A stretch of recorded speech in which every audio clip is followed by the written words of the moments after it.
Oi, gente, boa tarde, bem-vindos a mais um dia do evento A Ciência Pop, do Clube Pop.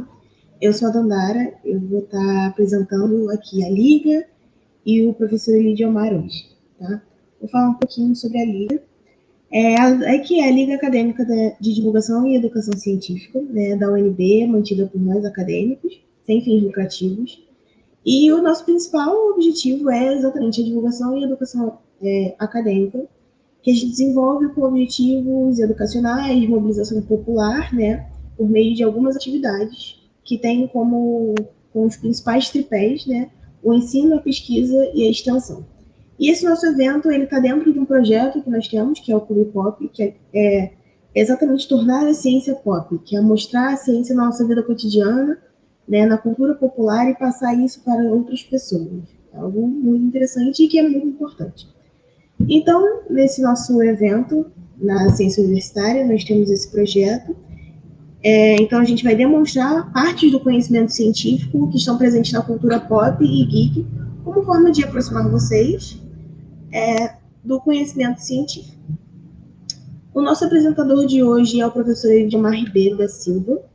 Ele possui graduação em Ciências Biológicas pelo FRJ, mestrado e doutorado em Ciências Biológicas e Zoologia pelo Museu Nacional da UFRJ, é professor associado ao Departamento de Zoologia, Instituto de Biociências da Unirio, sendo responsável pelo Laboratório de Entomologia Urbana e Cultural, e tem carreira centrada no estudo da taxonomia e biodiversidade das espécies ocorridas no Rio de Janeiro, no estado do Rio de Janeiro, e especialmente das ordens Ephemeroptera e Hemiptera, e atualmente vem se dedicando ao estudo da presença simbólica desses animais nas mais diferentes manifestações culturais, com os desenvolvimentos exatamente na divulgação científica, nos processos de ensino e aprendizagem e na preservação da biodiversidade. Então, eu vou passar a palavra aqui para o professor. Muito obrigada, professor, por ter aceitado o nosso convite. Muito obrigado, Dandara. Uma boa tarde a todos e todas. É um prazer ter essa oportunidade de visitar uma instituição de tamanho renome e tamanha importância no cenário brasileiro e internacional. Fico sempre muito feliz com a oportunidade de conversar com o pessoal da UNB. Muito obrigado mesmo pelo convite. Eu vou partir para a apresentação, aí vocês, por gentileza, me informem se vai entrar corretamente, tá ok? Porque eu vou ficar sem o retorno visual.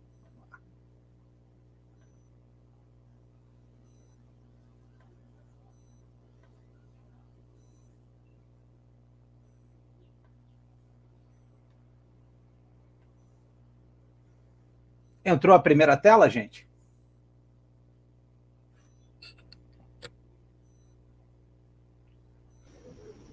Entrou assim. Opa, legal. Deixa eu ocultar aqui para não tampar o slide. Bom, fiquei muito feliz com o convite. É uma oportunidade de conversar sobre um tema que tem cada vez mais assumido importância na minha vida acadêmica, que é a associação entre ciência e cultura. Então, adorei o tema que foi proposto, o zoomorfismo em quadrinhos, e a gente vai ver que tem muitas possibilidades de utilização, de levantamento de discussões, de questões interessantes para se debater. Então, quero agradecer demais a Liga, a universidade, e falar que, de fato, eu realmente estou muito feliz. Eu, conforme foi dito na apresentação, eu sou professor dos quadros da Unirio, a Universidade Federal do Estado do Rio de Janeiro. Sou responsável por um laboratório, que é o Laboratório de Entomologia Urbana e Cultural.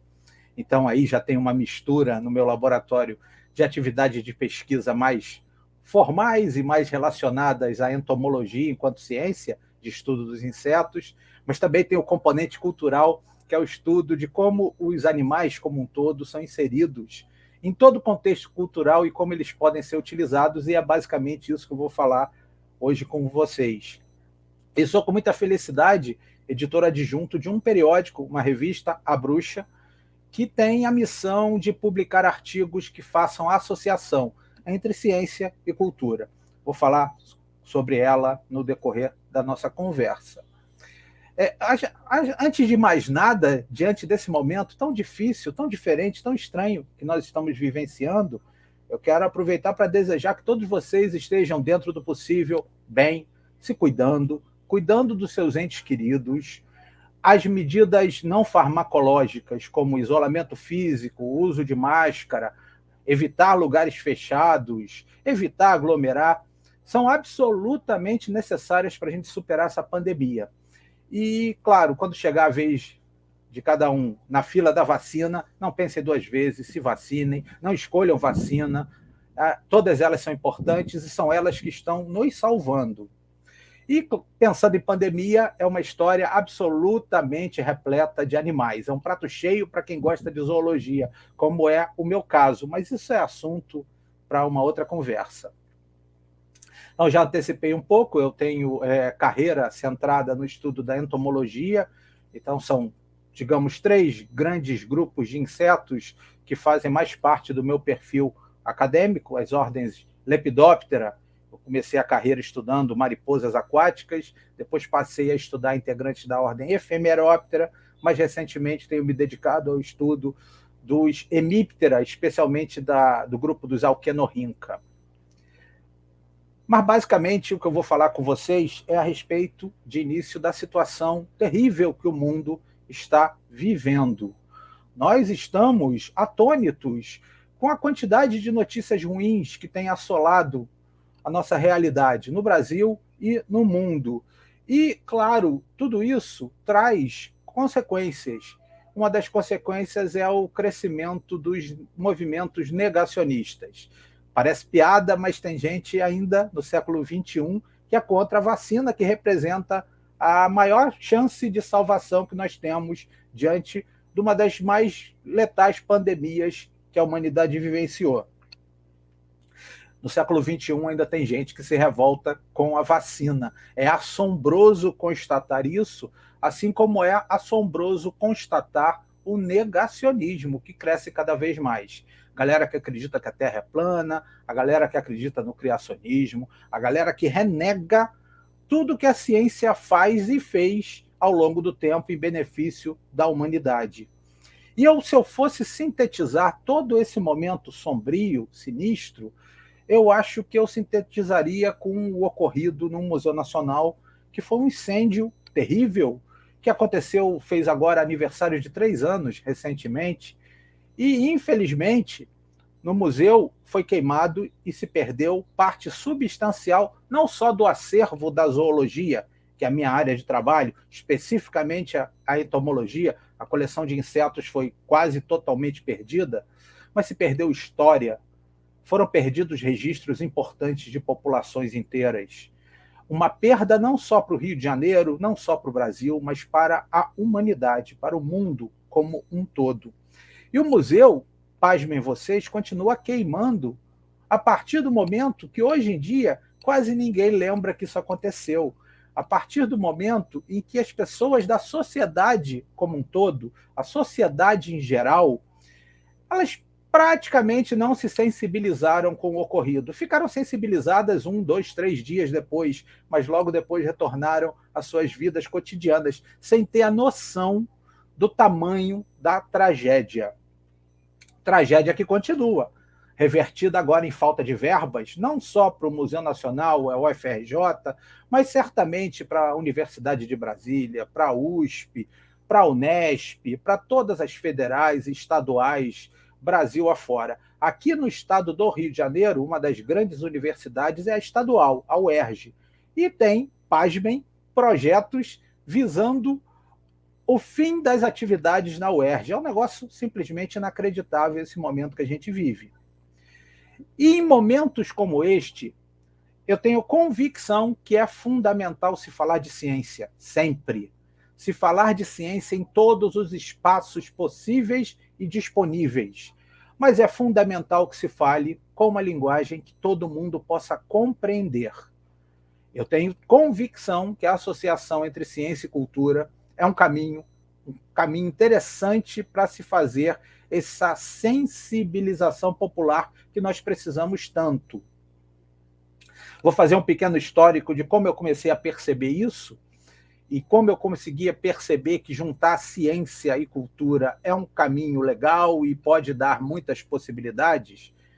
Basicamente, o ponto zero dessa minha percepção foi o ano de 2011, Para vocês que são jovens, parece muito tempo atrás, mas para mim é relativamente recente na minha vida acadêmica. Então, em 2011, eu, com alguns colaboradores, apresentamos um trabalho num evento interno da minha universidade, a Unirio, a terceira jornada de zoologia da Unirio.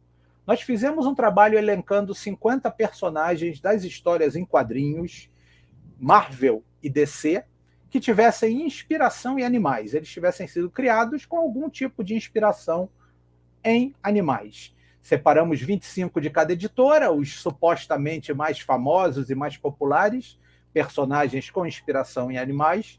Fizemos um trabalho, um resumo, foi submetido ao evento, foi aprovado. No dia, apresentamos o pôster, o banner. E foi um sucesso absolutamente estrondoso. Na verdade, a apresentação dos trabalhos ficou numa área externa da universidade, aberta. Então, não tinha só gente do curso de Ciências Biológicas, mas pessoas de vários setores diferentes da universidade circulando por ali, inclusive o público externo. E aí eu pude perceber que o que atraía mesmo a atenção de pessoas leigas, de pessoas de outros cursos, de pessoas que trabalhavam com outros setores do conhecimento, passavam, viam aquele pôster, achavam diferente, inusitado, e se aproximavam para interagir. Ali eu percebi que a gente tinha em mãos uma tremenda potência para fazer divulgação. Essa potência é o fato de todos nós nos interessarmos muito pelos demais integrantes do reino animal. A zoologia, ela é muito popular, ainda que não se saiba. Ela é muito querida, ainda que não se perceba do ponto de vista conceitual.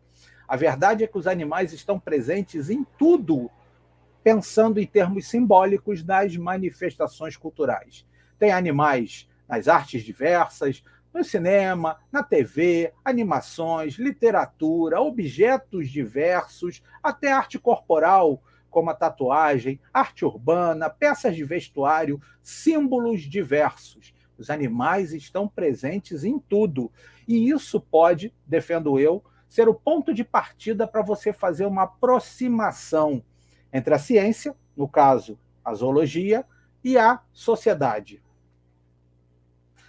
Meio que encantado com essa perspectiva que para mim era nova, eu comecei a procurar teorias que abraçassem essa ideia. E descobri, olha que coisa engraçada, logo na entomologia, minha área de trabalho, eu descobri um autor chamado Hoge, que na década de 1980, lá nos Estados Unidos, ele dividiu a entomologia em setores. 3 setores. Uma entomologia acadêmica, que é aquele estudo de laboratório que a gente está no campo mais acostumado a fazer, então é pesquisar espécies, descrever espécies que são novas, escrever formas desconhecidas. Uma entomologia aplicada, que tem a ver com o domínio econômico, é aquela que se encarrega de estudar pragas agrícolas, pragas urbanas, o uso em diversas atividades, até em perícia criminal, como foi brilhantemente apresentado já no evento. E aí a grande novidade de Hoge, ele propôs o termo entomologia cultural e relacionou as chamadas humanidades, uma visão múltipla de ciência. Ele foi meio tímido nessa definição e muitos anos mais tarde um espanhol de nome Montserrat foi muito mais escancarado e definiu entomologia cultural como estudo da presença e da importância dos artrópodes, não só insetos, mas todos os artrópodes, em qualquer tipo de manifestação cultural. E ele deu exemplos: cinema, literatura, pinturas, esculturas, arquitetura, urbanismo, grafite, tatuagem, arqueologia, etc. Tem cultura, tem inseto ou qualquer outro artrópode, está dentro da seara do campo de estudo da entomologia cultural. Pronto, é esse conceito que eu precisava. E aí, eu participei da equipe que elevou esse conceito a todos os animais. E criamos a definição da chamada zoologia cultural. Estudo de qualquer bicho, qualquer animal presente na cultura e como isso pode ser usado para se disseminar ciência, para se tornar a aula mais interessante e até para se fazer práticas de preservação da biodiversidade. E eu posso ampliar ainda mais para uma biologia cultural, incluindo todos os seres vivos. Uma parada sem limite. E é um campo de pesquisa simplesmente inesgotável. Se eu for resumir zoologia cultural em poucas imagens, eu diria que basicamente é mostrar que as pessoas conhecem até mesmo aqueles animais supostamente pouco conhecidos. Mas, quando eu uso as contrapartes culturais neles inspiradas, eu torno mais fácil a popularização, eu torno mais fácil a aproximação da ciência com a sociedade. É isso que a gente defende. E, claro, falar de ciência é fundamental, como eu já externei, mas é fundamental se falar para qualquer público, inclusive e principalmente os não acadêmicos, aqueles que não trabalham com ciência. É fundamental levar essa informação para eles, não que eles venham a entender as minúcias e detalhes do pensamento científico, mas que eles fiquem sensibilizados com a ciência e entendam a importância das descobertas científicas para a humanidade. A ciência precisa muito do apoio da sociedade. A gente fala que não, a ciência produz, a academia científica produz uma série de inovações e a gente ajuda a sociedade. Na verdade, o contrário é muito mais efetivo. A sociedade precisa nos ajudar, porque nós estamos vivendo um momento de ataques frontais à ciência, esse tal desse negacionismo. E a gente precisa do apoio popular. Dentro de um princípio de que ninguém solta a mão de ninguém e que ciência e sociedade são um só, são uma única entidade. E aí, volto a frisar que eu defendo se falar de ciência através da cultura e da arte como uma forma de sensibilização. Exemplos rápidos. Eu tenho que tentar estabelecer pontes entre saberes, o saber acadêmico, científico, com o saber popular, cultural. E aí eu posso usar fotografias. Tantas e tantas pessoas são fotógrafos maravilhosos e disponibilizam essas fotografias nas redes sociais. Isso tem um tremendo potencial de popularização. Assim como os desenhos, as ilustrações gráficas têm um tremendo potencial de divulgação. E tantos artistas mostram a sua arte nas redes sociais. Vale a pena segui-los, vale a pena compartilhá-los, dar uma informação biológica, acrescentar ciência àquela ilustração, àquela arte. Posso fazer isso também com a poesia. A gente na escola aprende um monte de poema, alguns deles com presença marcante de animais e nós nem percebemos. Podemos sim utilizá-los. Assim como podemos utilizar o nosso cancioneiro, as músicas. A MPB é riquíssima, maravilhosa, de exemplos incríveis de letras compostas com a presença de animais e até com informações biológicas interessantes. São pontos de sensibilização e aproximação entre ciência e sociedade. Acho que vocês, nessa altura do campeonato, entenderam o que é zoologia cultural. Vale a pena falar um pouquinho sobre as possibilidades de aplicação. E tem 3 grandes áreas de aplicação, eu diria. A primeira é em divulgação científica, algo mais ou menos o que a gente está fazendo aqui, um evento com viés de divulgação científica.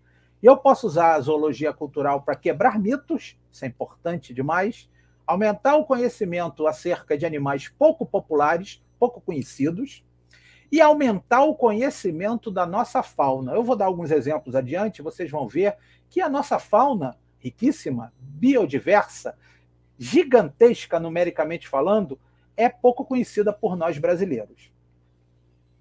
Eu posso usar a zoologia cultural para falar de conservação da biodiversidade, absolutamente necessário nos dias de hoje, levando-se em conta que estamos vendo o maior desastre ambiental do país. Nunca os níveis de desmatamento e queimadas foram tão elevados. Vivemos, então, uma crise ambiental gigantesca, sem precedentes no nosso país.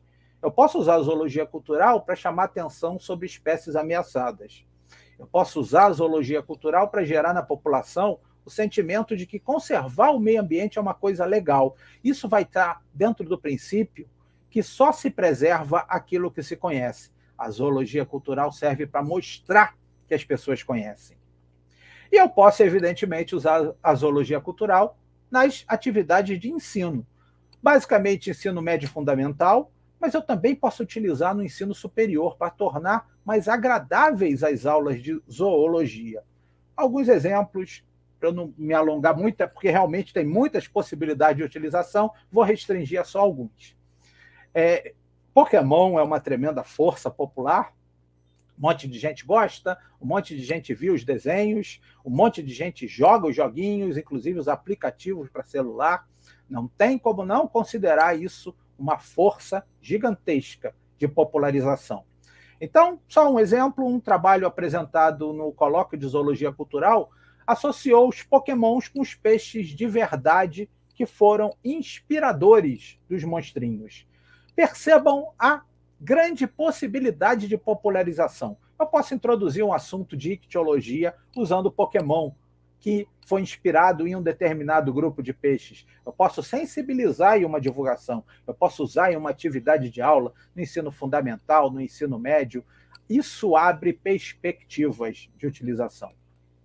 Eu posso, em aula, apresentar um assunto que é considerado meio árduo, que são as relações filogenéticas, as relações de parentesco entre os organismos, utilizando um desenho animado, como o do Bob Esponja. Então, esse é um cladograma dos animais presentes na fenda do biquíni, território do Bob Esponja e seus amigos. Toda uma filogenia foi traçada e ela pode ser uma introdução a uma aula do ensino médio, do ensino fundamental, para tornar suave a apresentação posterior do conteúdo. E, é claro, eu posso usar a música, como eu já mencionei, e eu tenho que exaltar um trabalho feito por pesquisadores do Nordeste, da Bahia, de Sergipe, que trabalham as letras das músicas de Luiz Gonzaga e como elas são ótimas para se falar de ciência, para se falar de zoologia, para se falar de ecologia humana. Gonzaga é um dos grandes nomes do cancioneiro brasileiro, gigantesco em sua importância, não só para o Nordeste, mas para o Brasil como um todo, e com músicas riquíssimas e que retratam a realidade daquela região. Isso pode ser muito explorado. Asa Branca talvez seja o exemplo mais bacana que fala sobre essa pomba.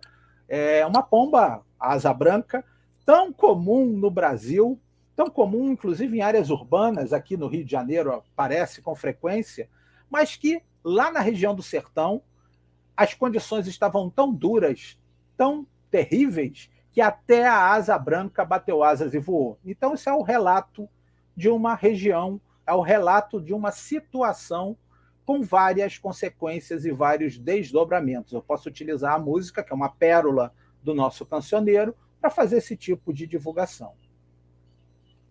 E eu tinha até tirado esse slide para essa parte introdutória não ficar muito grande, mas eu voltei e vou explicar por quê.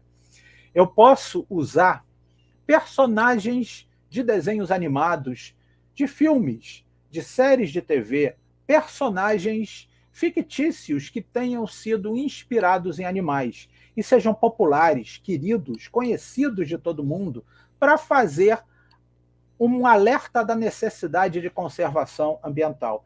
Eu participei de um trabalho que analisou a espécie inspiradora do pica-pau. Na verdade, no próprio desenho animado do Pica-Pau, desenho que todo mundo conhece, cheio de reprise ao longo do tempo, o Pica-Pau ele se identifica junto com uma raposa. Ele procura um livro de ornitologia e ele chega à conclusão da espécie. Ele pertence à espécie Campephyllus principalis. Tinha errinho de grafia no desenho animado, mas isso aí é irrelevante. Eu participei do estudo que a gente analisou o Campephyllus principalis e outras espécies de pica-pau, para saber se ele acertou. E o pica-pau não é igualzinho nenhuma espécie de modo muito preciso, mas realmente o conjunto de características é mais próximo do Campephyllus principalis, e até por uma questão histórica, nós consideramos que ele acertou a sua própria identificação. O que isso tem a ver com conservação ambiental? Essa espécie ela foi considerada extinta por muito tempo. Olha que coisa lastimável. O pica-pau do desenho animado inspirado numa espécie considerada extinta. Um estoque populacional foi encontrado muito tempo depois. Importante demais salientar que uma espécie extinta, considerada extinta quando você encontra uma população, mesmo assim a espécie está criticamente ameaçada. E foi o caso do pica-pau, era considerada criticamente ameaçada. Mas o personagem pica-pau ele pode servir de embaixador para a causa da conservação ambiental. Eu posso usá-lo para sensibilizar as pessoas da importância de preservar as espécies. E mais ainda, ninguém preserva a sua espécie. Vou preservar os ambientes, vou preservar as relações ecológicas, os ecossistemas. Eu sensibilizo as pessoas a partir de uma espécie que inspirou um personagem carismático. E isso pode ser feito no caso do pica-pau. Eu posso sensibilizar para a causa da conservação dessa espécie que só ocorre na América do Norte. Parece que é tarde. E aí por isso que eu incluí de volta esse slide. Ontem foi noticiado que o pica-pau, a espécie pica-pau bico de marfim, Campephyllus principalis, que inspirou o personagem pica-pau do desenho animado, ela vai ser oficialmente declarada extinta nos próximos dias. Então, o pica-pau, espécie que inspirou o personagem do desenho animado, está extinto. Vocês conseguem dimensionar a lástima que isso representa? Não só o fato de uma espécie ter sido extinta por ação do homem, o que já é terrível, e tantas são exemplos disso, mas principalmente pela questão simbólica. Um personagem icônico, um personagem super presente no dia a dia cultural de todo mundo. Que a gente aprenda a lição, e isso não ocorra com a ararinha azul, que ficou famosa com o filme Rio, que retratou a espécie, mas está considerada extinta na natureza, só tem exemplares mantidos em cativeiro. Olha que ponto se chega. Nós temos que usar esse exemplo terrível do pica-pau para tentar reverter as extinções das espécies que estão super ameaçadas. Até o leão está muito ameaçado, o tigre, animais de grande impacto. É um negócio assustador. Eu tirei essa ilustração de um fanzine, que também vou falar mais adiante dele, que é o Homem-Leoa. E vários símbolos utilizam animais, e eles podem ser úteis para a gente fazer uma sensibilização. Esse emblema maravilhoso é da Universidade Estadual do Piauí, que tem um leão. Olha que barato, o emblema tem um leão. No meu ponto de vista, seria muito mais importante que no emblema de uma universidade inserida na região nordeste do Brasil não tivesse um animal que não faz parte da fauna brasileira. Seria, para mim, muito mais importante se tivesse, ao invés do leão, felinos presentes no ambiente de Caatinga. Por exemplo, felinos que estão terrivelmente ameaçados de desaparecimento naquela região. Teriam um poder de sensibilização muito maior, um poder de popularização das informações conservacionistas. E eu posso, como eu mencionei, quebrar mitos. Existe o mito que o gato preto dá azar. Eu posso tentar sensibilizar utilizando a presença do gato preto na cultura pop, para mostrar que não dá azar. Eu posso usar a gata negra, a mulher gato, o cat noir, do desenho animado da Ladybug, bem mais recente, e para a galera com um pouco mais de experiência, o gato Félix, desenhos um pouco mais antigos. Todos gatos pretos que não dão azar nas suas respectivas produções, nos seus respectivos desenhos e mídias. Eu posso tentar sensibilizar com relação a isso, desmistificar uma crendice que é absolutamente prejudicial ao animal. E eu posso usar o futebol. O futebol é uma tremenda força popular. Eu estou muito feliz que o meu time acabou de se classificar para a final da Libertadores da América, Flamengo, e vou realçar aqui um trabalho que foi capitaneado pelo professor Leandro Dumas, da Universidade Federal Rural do Rio de Janeiro. O professor Leandro inventariou os clubes de futebol do Brasil com presença de animais como inspiração para o escudo ou para mascote. E você pode utilizar isso para conservação ambiental, realçando que a nossa fauna é pouco conhecida. Por exemplo, muitos clubes têm o leão como símbolo, igualzinho à Universidade Estadual do Piauí. Aqui está representado o Esporte Clube do Recife, que tem o leão. Pouquíssimos clubes de futebol no Brasil têm a onça pintada como mascote ou como presença no escudo. Para cada uma onça pintada, tem pelo menos 6, 7, 8, até 10 leões inspirando clubes de futebol no Brasil. Isso não faz o menor sentido. Você pode realçar isso. Brasília tem alguns clubes de futebol com a presença de animais, isso é absolutamente louvável, e um animal da fauna brasileira, o brasiliense tem o jacaré no seu emblema. E eu posso usar isso para popularizar a necessidade de práticas conservacionistas. Alguns clubes têm tubarão como mascote ou presença no escudo. Usei o Londrina, mas poderia ter usado o Parnaíba do Piauí ou outros clubes Brasil afora, que tem o tubarão como símbolo. O tubarão é um dos animais mais terrivelmente injuriados pela humanidade. Desde o filme de 1970 e pouco, nos anos 70, o tubarão passou a ser um inimigo e é caçado, pescado ferozmente. Isso faz com que as populações de tubarão estejam ameaçadas. Eu posso usar a presença dele em símbolos queridos, pelo menos para os torcedores que têm o tubarão como emblema, como mascote, para tentar chamar a atenção para a terrível situação do massacre que nós impomos às espécies de tubarão. Recentemente foi divulgado pela imprensa que 1/3, isso é muita coisa, 1/3 das espécies de tubarão e raia do mundo estão ameaçadas de extinção, graças a esse verdadeiro massacre que nós impomos a esses animais.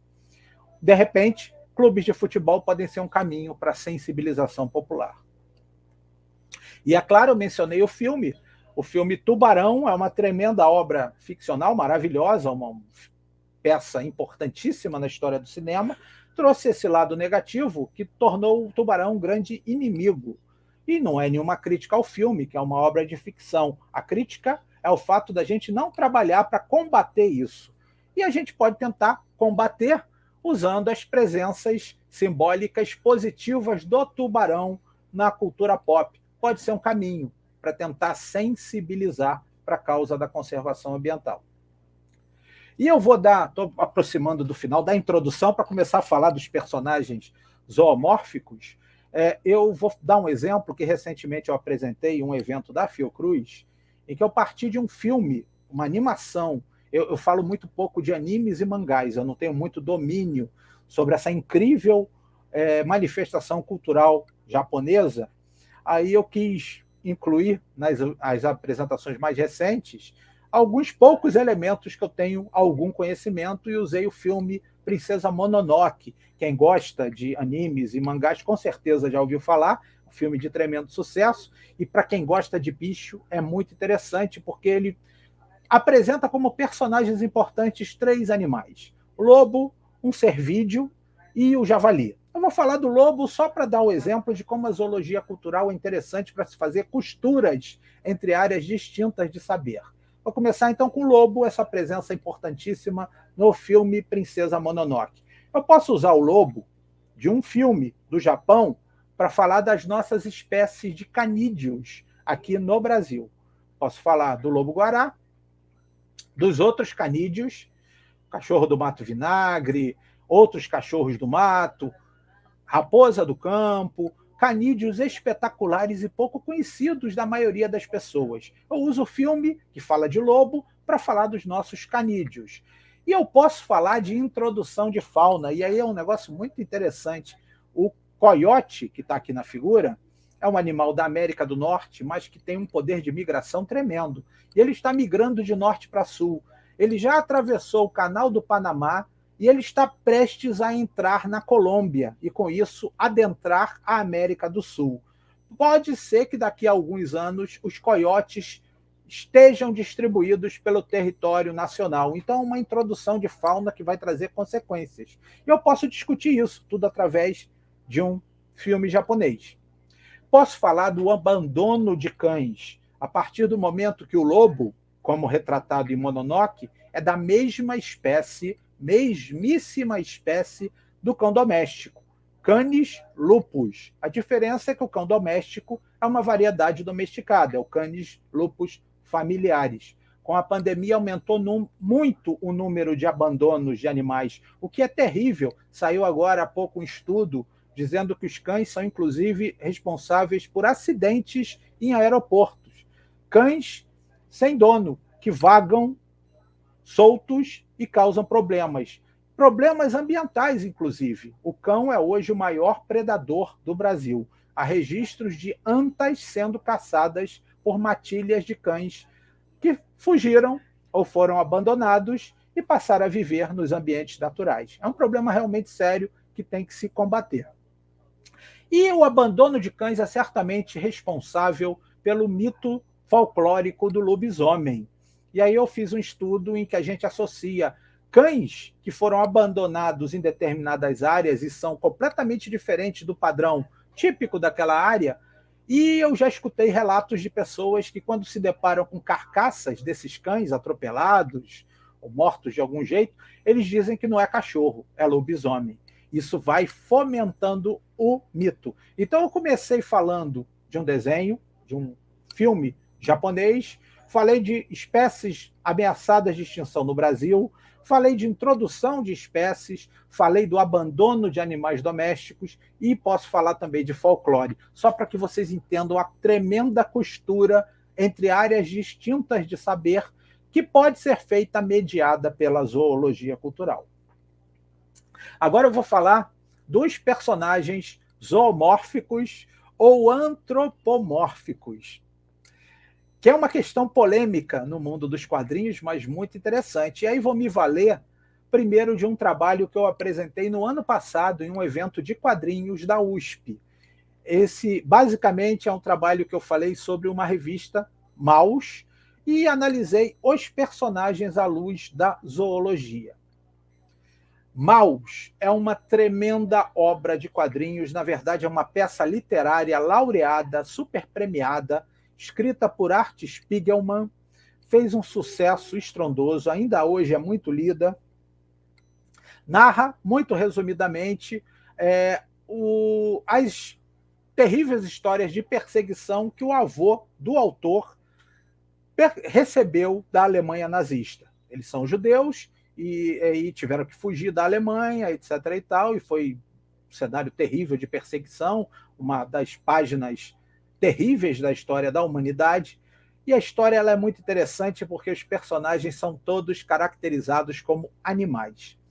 Em um outro evento de quadrinhos anterior, que eu participei na USP, eu assisti às apresentações de trabalho e foi a primeira vez que eu escutei mais efetivamente sobre essa revista. E todos os autores que apresentaram em determinada sessão, eles se referiam aos animais presentes, aos personagens de Maus, como se fossem animais antropomorfizados, bichinhos que se comportavam como seres humanos. Mas pelos relatos e pelas ilustrações que foram apresentadas, eu confesso que eu fiquei meio na dúvida. Eu fiquei meio que achando que, na verdade, eles eram humanos caracterizados de modo zoomórfico, caracterizados como se fossem outros animais. E aí fiz esse trabalho que eu apresentei recentemente na USP. Basicamente, a história de Maus, se eu for resumir muito, é uma história da ancestral disputa entre gato e rato. E aí é um ponto muito interessante da gente perceber a chamada representação social desses bichos, a forma como nós, humanos, enxergamos esses animais tão diferentes. Certamente, todos vocês devem pensar do mesmo modo, assim como eu, devem perceber que nas redes sociais o gato é quase o rei. O gato está presente no Facebook, no Twitter, no Instagram, com fotografias maravilhosas. O gato é um animal extremamente querido e exaltado. É o animal doméstico, talvez o segundo em importância hoje em dia nos nossos lares. Só perde para o cachorro. Mas essa distância está diminuindo, porque a partir do momento que cada vez mais a gente habita, a gente mora unidades residenciais pequenas, tipo apartamento, o cachorro perde espaço e é mais viável você ter um gato, pelas características dele, até por tamanho também, comportamento.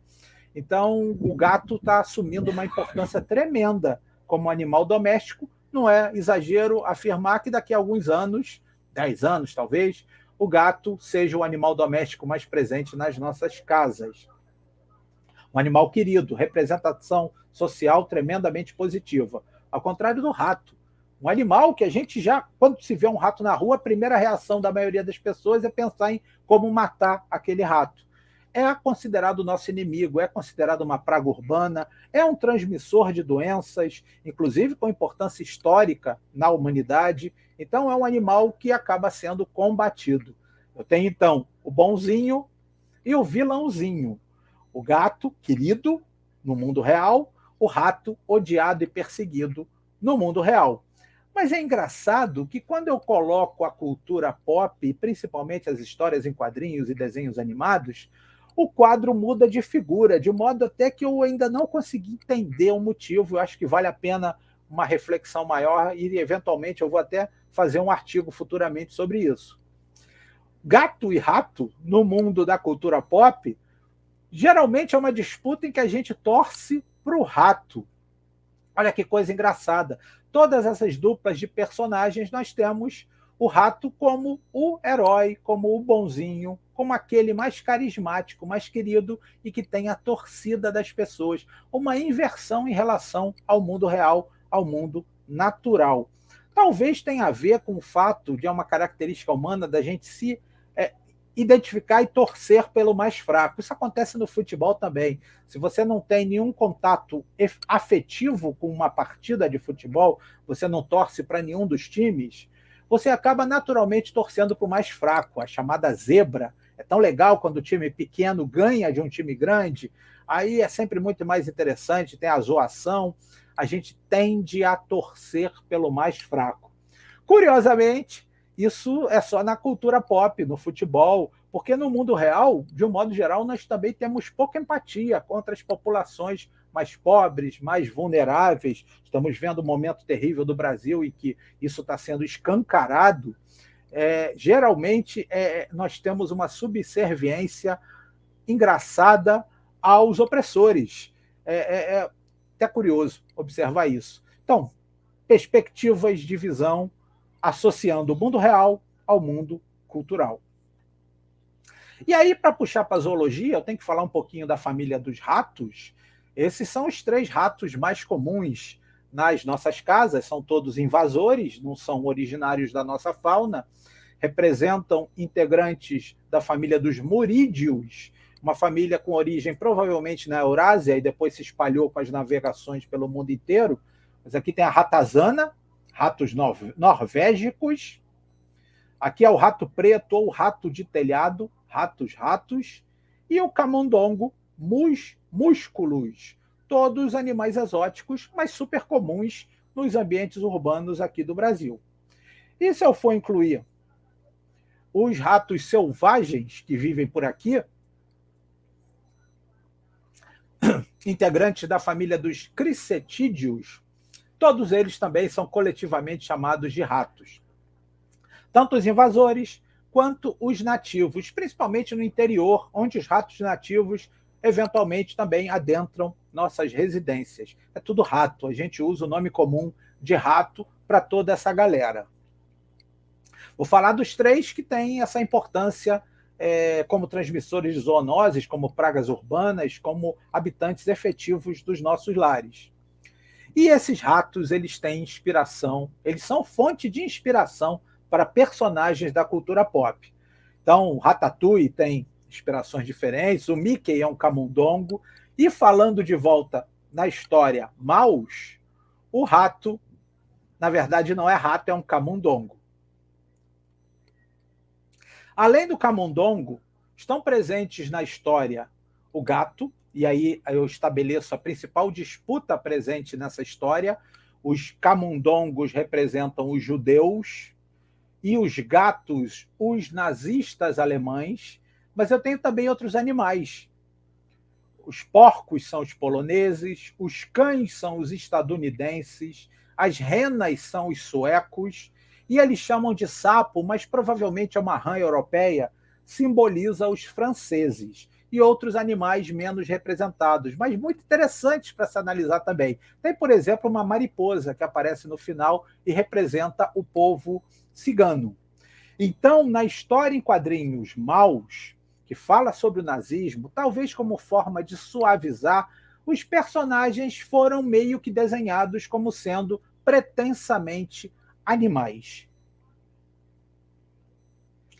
Para mim, a história Maus, ela tem um único animal sendo representado, um macaco, um integrante do grupo dos primatas, um macaco meio diferente dos outros, um macaco com pouco pelo, um macaco que anda ereto, um macaco cientificamente chamado de Homo sapiens.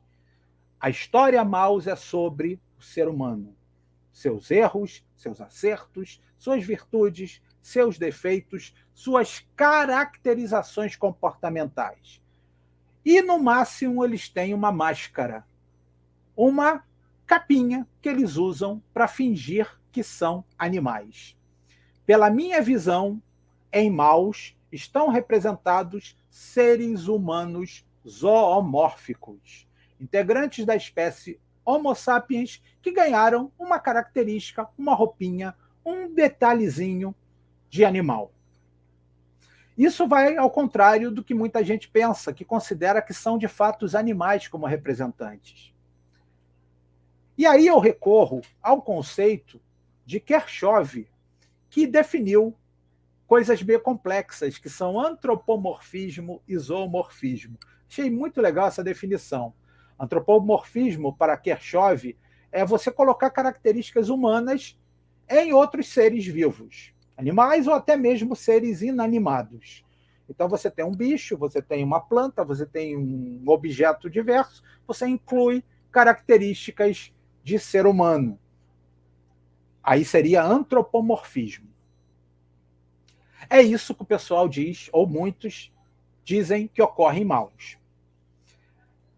Kirchhoff definiu também zoomorfismo, que seria a atribuição contrária. É você pegar um personagem humano e colocar nele determinadas características animais, determinados traços de personalidade ou comportamentais ou até morfológicos de animais. Isso seria zoomorfismo. E aí Kirchhoff foi muito bom quando ele definiu que tem aí uma zona tremenda de mistura entre esses dois conceitos, sendo muito difícil, às vezes, você definir o que é caso de um e caso de outro. Isso daí é muito legal para a gente fazer uma série de estudos teóricos analisando essas possibilidades. E aí eu lembro de algumas obras da cultura pop que são mais fáceis de se analisar. A Ilha do Dr. Moreau, eu estou me valendo do último filme, mas poderia ter usado as versões anteriores e até a história em quadrinhos original e o livro original, trata de um cientista que tem uma ilha com vários animais e ele vai transformando aos poucos esses animais através de regras e modificações genéticas, visando que eles virem humanos, que eles evoluam, com muitas aspas, e se transformem em seres humanos. Mas eles são animais. Então tem o leopardo aqui e tem a hiena, que são animais, mas graças aos processos que o cientista vai impondo, eles vão aos poucos se transformando em seres humanos. Evidentemente, o final é trágico, acho que todo mundo conhece a história, o negócio não dá certo, não dá para se meter nas regras da natureza e nem impor uma evolução completamente fake. Mas é um caso clássico, para mim, de antropomorfismo. Animais que são meio que transformados ao status de ser humano. Zootopia também é um pouco isso. Zootopia também é uma animação que todo mundo conhece, todo mundo viu, todo mundo gosta, cheio de possibilidades de uso em ciências sociais, em filosofia, um monte de coisa legal, e em zoologia também. Eles são animais que se comportam como seres humanos, homenzinhos, e se vestem, têm características de seres humanos, mas ainda carregam suas peculiaridades animais. Estão ali as relações ecológicas, de predação, de competição. Tem várias relações interessantes que podem ser utilizadas e exploradas. E aí eu volto para Maus. Maus, para mim, é claramente um caso de seres humanos com uma carinha de bicho. No traço mais antigo, original, eles parecem mais animais, de fato. Mas nas versões mais recentes da obra, fica claro que são seres humanos, que estão usando meramente uma máscara. Até tem uma piada que o próprio autor ele se inscreve no momento de crise criativa, até porque a história é baseada na experiência dele, escutando o avô, que escapou do nazismo. Ele está com uma máscara, claramente a máscara de camundongo, ou como eles dizem, de rato. Seres humanos com seus erros, acertos, características e peculiaridades que simplesmente vestem uma máscara de animal.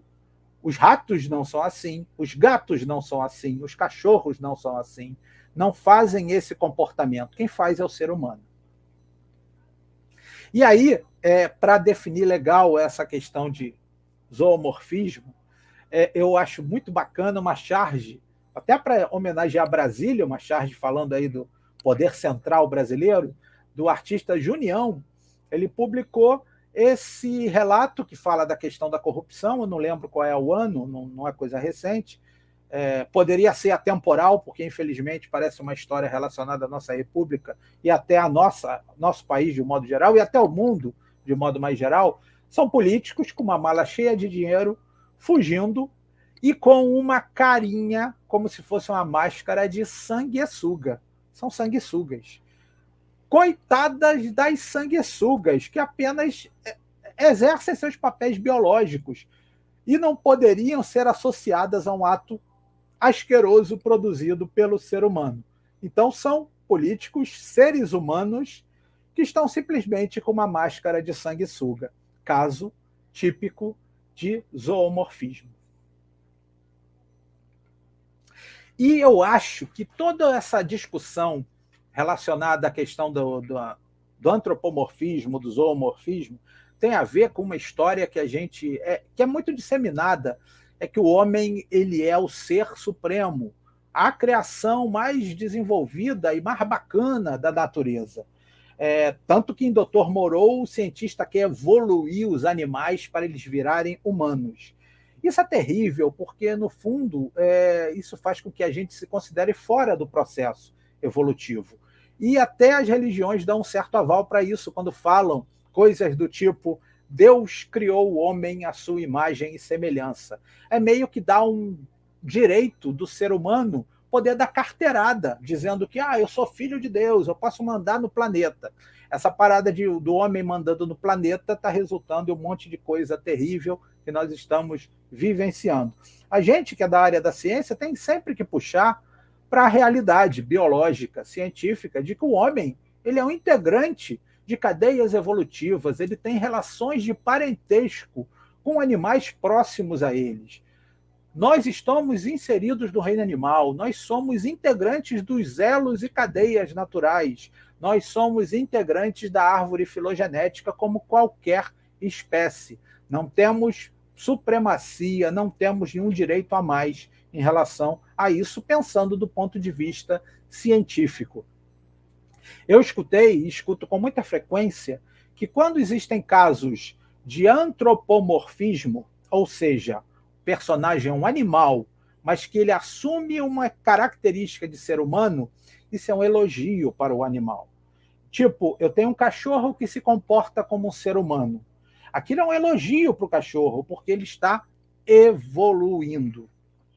Só que o contrário é um xingamento. Então, quando eu tenho caso de zoomorfismo, em que são seres humanos que meio que assumem uma característica, uma roupagem, uma máscara de animal, isso é uma crítica a esses seres humanos, uma bestialização, como se eles estivessem regredindo. Isso daí, mais uma vez, tenta destacar o ser humano das cadeias naturais, das quais ele pertence como qualquer outro ser vivo. É um ponto que vale a pena ser combatido em termos de divulgação.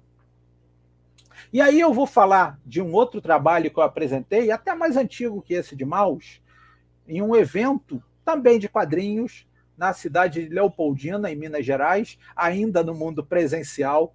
Eu e colaboradores apresentamos um trabalho analisando a presença de macacos, mais especificamente o chimpanzé, na cultura pop. E aí torna-se muito mais difícil a distinção entre zoomorfismo e antropomorfismo, porque estamos falando de animais que são muito próximos de nós, são iguaizinhos a nós. E aí? Antropomorfismo, zoomorfismo, os dois, tudo misturado, fica muito difícil, às vezes, saber. O fato é que nós relutamos em acreditar, muitas vezes, que nós somos macaco, igual todos os outros macacos, com uma característica ou outra diferenciada, mas integrantes da ordem dos primatas, temos a nossa família próxima, com outros animais também incluídos na nossa família, a família dos hominídeos, e é meio que absurdo, nessa altura, no século XXI, ainda considerarmos como se fôssemos animais separados, diferentes dos outros animais. Ou pior ainda, nem animais a gente se considera. Somos todos integrantes da família dos hominídeos, nós, seres humanos, e mais chimpanzé, gorila e orangotango, e somando tudo isso aos outros macacos, somos todos primatas, somos todos integrantes do grupo dos macacos. É um negócio que não deveria ter tanta relutância, mas tem. E aí eu uso um personagem da história em quadrinho que ficou super famosa a partir do momento em que a Netflix fez uma série, The Umbrella Academy, que ela é escrita por Gerard Way e tem como artista, o desenhista, o brasileiro, Gabriel Bá. Uma história muito interessante e tem esse personagem aí marcante, que é o Pogo, um chimpanzé antropomorfizado. Falando de chimpanzé e puxando para a zoologia, é bom lembrar que nós somos integrantes do mesmo grupo. Há variação na classificação, mas a tendência é a gente se considerar todos integrantes da família Hominidae, gênero Homo, nós, os chimpanzés, gênero Pan, o gorila, depende do número de espécies e subespécies, e os orangotangos também têm aí diferentes espécies e subespécies do gênero Pongo. Tudo isso é hominídeo. E há uma distinção entre Homo, Pan e gorila, ser humano, chimpanzé e gorila, são integrantes da família dos hominíneos, ou seja, são mais próximos entre si, e os orangotangos são os únicos integrantes da subfamília dos pongíneos. Mas é tudo integrante dessa grande família e são todos integrantes do grande grupo dos macacos. Nossa separação filogenética dos chimpanzés, ela remonta a entre 4 e 7 milhões de anos atrás. Muito pouco tempo, o que mostra que nós e os chimpanzés somos parentes absolutamente próximos. 98% dos nossos genes são iguais ao do chimpanzé. A diferença entre leão e tigre é maior do que a nossa em relação ao chimpanzé. É um negócio impressionante, não? Quase nenhuma diferença entre nós. E os chimpanzés têm muitas características bem próximas e bem semelhantes ao ser humano. Eles são absolutamente arredios com relação a outros integrantes de sua espécie que pertencem a outro grupo. Eles são muito bons em usar instrumentos, eles têm capacidade inventiva de bolar soluções para determinados problemas e mais. Eles transmitem essa solução para o seu grupo. Então, eventualmente, tem determinadas inovações tecnológicas em que o chimpanzé de um grupo sabe e o chimpanzé de outro grupo não sabe. Olha que barato. Considera-se que os chimpanzés eles estão como se fosse na idade das ferramentas. E isso daí é muito marcante, tem um monte de vídeo mostrando. É um bicho muito próximo de nós mesmo. Pogo, esse personagem tão bacana que serviu de base para eu trazer essa discussão sobre os chimpanzés, ele é um assistente do magnata, do cara da grana da história, que é o Reginald Hargreaves. E ele é claramente humanizado. Ele é lido como um chimpanzé idoso, muito inteligente, bem falante, super educado, sensato, responsável, e ele usa acessórios esses que dão para ele um aspecto humanizado. De repente é o recurso que o pessoal que criou a história em quadrinho bolou para associá-lo mesmo à proximidade com os seres humanos. Ele tem roupa, ele tem óculos, ele usa uma bengala. E é muito legal porque o chimpanzé ele não tem uma postura ereta não o tempo todo. O chimpanzé na natureza. A bengala possibilita com que Pogo ande ereto. Isso assume um ar mais humano ainda, mais antropomorfizado. Porém, para colocar Pogo no seu devido lugar, para ele não esquecer que ele pode até parecer um ser humano, mas ele não é, ele é um chimpanzé, e aí está evolutivamente, entre muitas aspas, na escala em posição inferior ao do ser humano, muito provavelmente por causa disso, Pogo está o tempo todo descalço. E esse ato dele estar descalço pode representar uma chamada à bestialidade, para a gente lembrar que aquele cara, ele não é um ser humano, ele está inferior a nós, ele é uma besta, ele não usa calçados. Isso é um ponto de vista. Tem um outro ponto de vista que defende que não teria calçados por causa da anatomia ser incompatível, por causa da configuração do pé do chimpanzé. Eu até entendo isso, mas eu acho que num quadrinho ou até num seriado de TV, evidentemente, eles teriam dado um jeito e colocado um sapato mais largo, alguma coisa assim. Eu acho que é para baixar a bola mesmo de Pogo e ele lembrar que ele nunca vai ser um ser humano, então ele não é digno de usar o calçado. É engraçado porque há muitas expressões, né, pejorativas que mencionam o fato do pessoal andar descalço e até andar com calçados não muito sofisticados. Pé de chinelo, pés descalços, pé de moleque, né, que na origem também tinha essa expressão. Então, tudo isso enfatiza o lado pejorativo de você não usar um calçado considerado sofisticado. Eu tenho quase convicção que o caso de Pogo é relacionado a isso. E há outros chimpanzés muito legais também, antropomorfizados nos quadrinhos. Alguns exemplos rápidos. Tem o detetive Chimp, da DC, que é um detetive inteligentíssimo, super capaz, anda ereto muitas vezes, mas de vez em quando assume uma postura mais de chimpanzé, também meio que para lembrar que ele é um bicho, não é humano. E outros exemplos muito legais. Planeta dos Macacos é uma franquia de tremendo sucesso. Jorge, o Curioso também. Nos filmes e desenhos do Tarzan, ele sempre está associado a macacos. Toda essa presença dos chimpanzés e macacos, de um modo geral, ela pode servir de ponto de partida para se fazer atividades de divulgação. Lembrar que é importante se falar da preservação desses animais. Eu mencionei o pica-pau, mas o chimpanzé, dependendo do nível de espécie ou subespécie, algumas populações estão em risco iminente de desaparecimento. E existem mais chimpanzés em cativeiro do que soltos na África. É um negócio simplesmente assustador. Algumas referências que eu usei nessa parte de apresentação, e vou muito rapidamente falar de alguns eventos que nós temos organizado.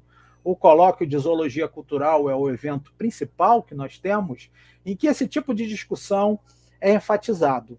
Então, o evento que começou em 2016 e foi realizado ininterruptamente, ano a ano, um dia inteiro em que a gente se dedica à discussão entre pesquisadores que gostam dessas possibilidades de utilização e associação entre a ciência, a zoologia e a cultura.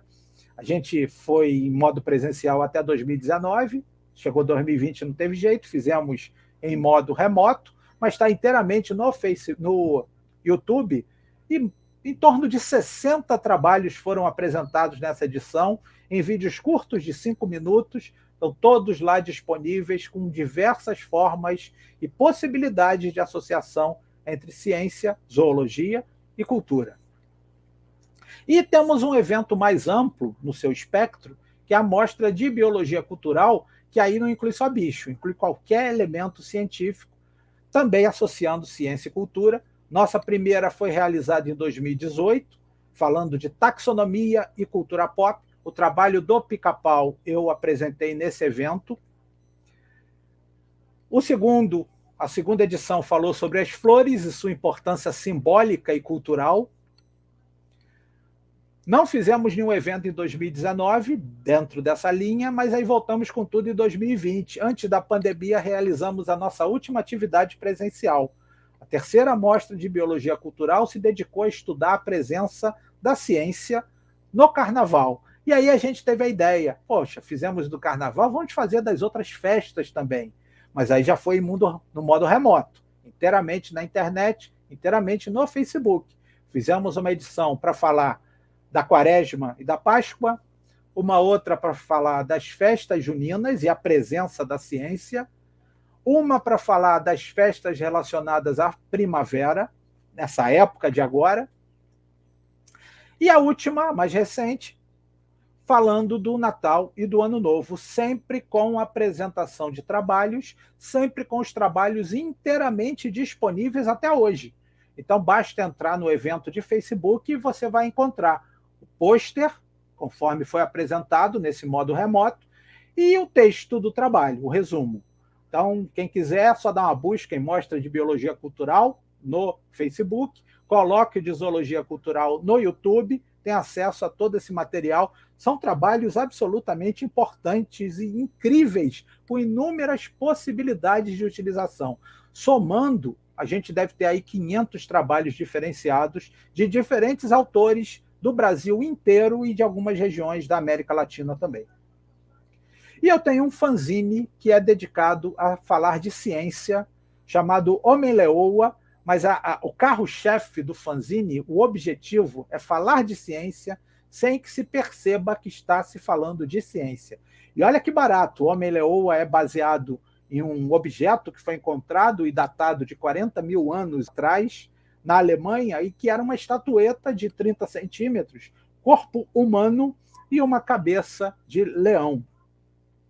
Seria um caso de um humano zoomórfico ou um leão antropomórfico? Também mais uma questão curiosa. Aí a gente gostou do nome e está usando como título do fanzine. Já tem 4 edições lançadas, agora inteiramente na internet. E eu sou colunista do Fauna News, é um portal de defesa da biodiversidade brasileira, falando todo mês sobre insetos, aí é a minha área de trabalho efetivamente, mas volta e meia eu puxo para a questão cultural, quase sempre tem algum enfoque cultural, falo muito dos insetos no folclore, na cultura pop de um modo geral, então fica aí o convite para vocês conhecerem o Fauna News, é realmente um conglomerado de informações. E, claro, minha menina dos olhos é a revista A Bruxa, revista que nós criamos com o objetivo de publicar artigos que versem sobre a associação entre ciência e cultura. A minha esposa, que compartilha comigo esses sonhos e essa associação entre ciência e cultura, também é entomóloga, Lucy, da UFRJ, é a editora principal, e eu sou o editor adjunto. E, claro, como nós somos entomólogos, puxamos a brasa para a nossa sardinha e batizamos a revista com o nome dessa mariposa incrível e riquíssima em termos de conotações culturais, a Ascalafa odorata, a bruxa. A gente tem um elenco bacana demais de trabalhos, artigos disponíveis para visualização, download. Alguns deles tratam de animais antropomorfizados ou humanos zoomorfizados presentes na cultura pop. Faço convite para vocês darem uma olhada, olharem os artigos, certamente vocês vão se interessar.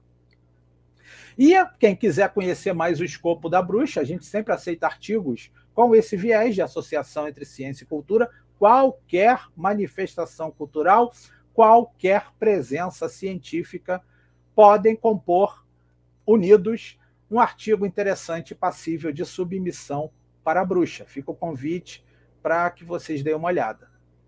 E tudo isso que eu falei é relacionado a um projeto que eu desenvolvo na minha universidade e é associado à pesquisa e extensão. Ele tem o nome de Zoologia Cultural, então tem a parte de pesquisa que é relacionada aos inventários, aos estudos, aos levantamentos de personagens e possibilidades de uso, e a parte de extensão é relacionada à popularização disso tudo, inclusive com a realização de eventos assim relacionados.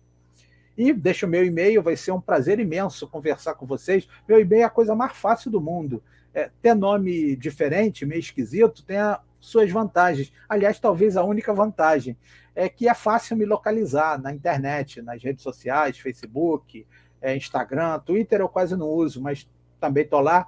É só buscar Elidiomar, que eu sou um dos primeiros, e o e-mail acaba sendo Elidiomar, meu nome, @gmail.com. Vai ser muito legal conversar com vocês, com quem tiver interesse, tiver dúvidas sobre o assunto. E eu finalizo, como estamos em Brasília, ainda que virtualmente, dando um abraço para a Emma. Emma, tamo junto. Valeu, gente. Obrigadão.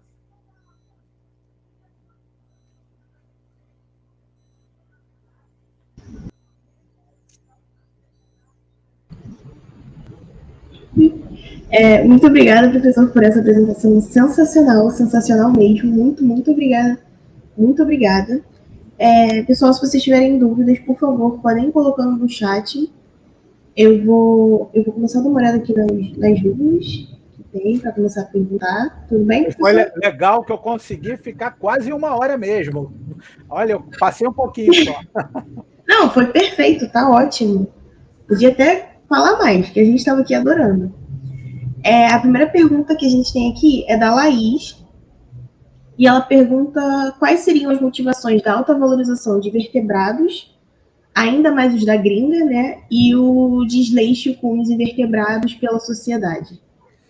Isso é fantástico, é um tema maravilhoso para se conversar. Primeiro, os bichos da gringa, eles exercem um fascínio tremendo sobre todo mundo, por causa da importância da cultura pop, eu não tenho dúvida. Na minha época, eu sempre quis ser zoólogo, desde criança. Então, eu, novinho, com 4 anos, eu já sabia que eu ia ser zoólogo e persegui esse sonho a vida inteira. O que eu queria estudar quando era criança? A fauna africana. Meu sonho era estudar os mamíferos da África, porque eu era um produto da propaganda local, da propaganda da época. A gente não tinha TV por assinatura, quase não tinha canal. Então, os documentários que passavam raramente na televisão, eles eram todos centrados na fauna de outros lugares. Então, eu não conhecia nossos bichos, eu não sabia dessa diversidade, dessa maravilha, desse encanto todo. Cresci sonhando com a fauna africana, que é maravilhosa, mas a nossa é tão ou mais até interessante. Então, isso daí acontece mesmo. A gente vai ver um desenho animado, você tem personagem de fora, você tem um monte de leão, quase não tem onça. Você quase não tem os nossos cervídeos, mas você tem o alce. E assim vai. A outra questão é a desvalorização dos invertebrados.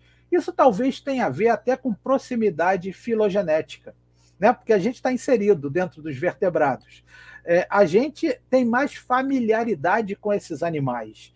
Eu me reconheço muito mais em um primata, eventualmente, ou num mamífero, ou num vertebrado, do que num invertebrado, do que num inseto, do que num molusco. Então, a gente tem essa proximidade filogenética que talvez cause uma empatia maior. E são animais próximos da nossa realidade. É engraçado, né? A gente vê o que quer. Então, eu posso argumentar que eu aqui em casa eu vejo aves. Enquanto eu estava falando, passou um bando de papagaios cantando, aí, talvez vocês tenham escutado. Eu posso olhar aves marinhas que eventualmente vêm para cá, para o subúrbio do Rio de Janeiro. Eu eventualmente vejo cachorro, gato na rua. E aí eu posso falar, eu vejo muito mais vertebrados. Mas não é verdade, eu vejo inseto o tempo todo, e eles entram maciçamente na minha casa, mas eu não quero ver. Olha que curioso. Provavelmente são muitos fatores. A gente tem que trabalhar isso. A gente tem que trabalhar que busca-se a preservação do mico-leão-dourado e da preguiça de coleira na reserva biológica de Poço das Antas, no Rio de Janeiro, mas a gente está, ao mesmo tempo, buscando a preservação também dos pequenos invertebrados, na sua maioria desconhecidos, que vão ser dizimados com incêndio, que vão sumir. A gente usa uma espécie carismática para ser meio que guarda-chuva para preservar todo o ecossistema. Isso tem um lado um pouco negativo, que é fixar na população que para preservar tem que ser bonitinho, tem que ser fofinho, tem que ser interessante. Você trabalha isso tudo. E que eu recomendo enfaticamente, vamos defender também os invertebrados. Eu ganhei até um tempo atrás, quando a gente tinha formatura presencial, eu ganhei um troféu da turma que se formou como, olha o nome, como defensor dos bichos escrotos, de tanto que eu falava da necessidade da gente considerar também esses animais pouco carismáticos, mas fundamentais, mais numerosos, com maior biodiversidade, super presentes nos ambientes. É um tremendo ponto para se trabalhar, sem dúvida. Com certeza, professor, falo por experiência própria. Eu cresci com medo de animal, de inseto, principalmente. Aí eu peguei a disciplina de entomologia e aí eu aprendi um pouco mais, mas ainda tenho medinho. Vamos lá. Próxima pergunta. Como trabalhar a preservação de espécies que são consideradas feias e que correm o mesmo risco de extinção? Exatamente o que a gente estava falando. Oi. E isso aí é legal, que me faz lembrar uma época muito interessante da minha carreira. Quando eu ingressei na universidade, eu não comecei dando aula de artrópodes, que é a minha área, não. Eu comecei dando aula de moluscos. Porque já tinha alguém com artrópode, mais velho na casa, e aí você, professor novo, você entra e pega aquela disciplina que ninguém quer, não tem especialista. E aí eu fui fazer uma transparência, olha, era na época de transparência, vocês nem sabem o que é isso, mas era quase como se fosse um data show de antigamente, em que era um filmezinho de plástico em que você tirava uma xerox e projetava um aparelho na parede. Fui tirar uma xerox de transparência e fui tirar de um onicófora, porque aí já estava começando a dar aulas de artrópodes também e animais próximos. Fui tirar essa xerox de um grupo que quase ninguém conhece. E aí a moça que tirou a cópia da loja, ela falou para mim, vem cá, que bicho é esse? Muito estranho, nunca vi. Aí eu expliquei. Enfim, quando perguntam que bicho é esse em relação ao leão, um tigre é fácil. Agora, um onicóforo é difícil você explicar. Mas eu expliquei, é um bicho pouco conhecido, mas é um parente meio que dos insetos, meio distante. Não dá para falar artrópode, porque as pessoas também não conhecem. Aí ela terminou, ela ficou satisfeita com a minha explicação, e aí eu até mencionei que o bicho estava em extinção, porque depende muito de floresta preservada. Aí a moça falou, tá em extinção? Tem que extinguir mesmo, é muito feio. É duro escutar um negócio desse, né? É muito difícil escutar. E eu escutei isso várias vezes com relação a determinados grupos animais em atividades de popularização. A gente tem meio que aquela história que o homem se considera a parte do reino natural, então a gente meio que delibera quem é que vai viver, quem é que vai morrer. Eu vou dar a carteirada e falar que eu mando, porque Deus me criou assim, eu sou filho de Deus, coisa e tal. Eu sumi, eu voltei. Voltei. E aí, estão me escutando? Estamos sim, eu estou escutando. Opa, ok. E aí o argumento é que o ser humano usa um negócio fútil que é beleza, que é um conceito subjetivo. Você tem que quebrar isso e explicar. Todas as espécies têm uma importância e a gente nem sabe qual é a importância e nem é fundamental saber qual é a importância. Você já começa a quebrar isso da infância, na escola, tentando não fazer aquela história dos animais úteis e os animais nocivos que se apresenta na cartilha de alfabetização. Ali já começa errado a parada. E aí você começa a achar que tem animais que merecem viver e outros não. Você quebra ali, você tem que trabalhar com a infância e quebrar esses conceitos. Claro, você nunca vai poder chegar para o interlocutor e falar: pô, cara, não fica defendendo beleza, não. Quem é você para falar de beleza? Não pode fazer isso, de forma alguma, ainda mais em uma atividade. Mas chamar atenção, que não é. Isso daí não é um critério, e nós não temos que deliberar critérios de espécies que devem ou não ser preservadas. Todos eles têm papéis importantes e que a gente não conhece, e nem é importante que a gente conheça. Trabalha-se principalmente com a criança para tentar, daqui a tempo, ter uma geração que não leve isso em consideração. A pergunta é ótima e isso acontece muito. Quando o bicho é bonitinho, geralmente tem mais sensibilidade.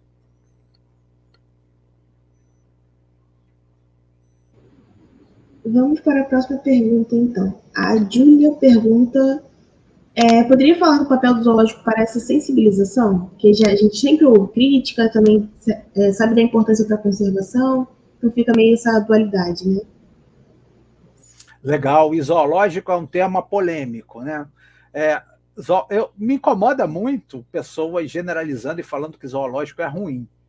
Zoológico ele é muito importante na formação de pessoas com interesse em ciências, com interesse em zoologia. A gente tem que malhar e criticar os zoológicos ruins. Os zoológicos bons, eles são até fundamentais para a manutenção de espécies e preservação de espécies.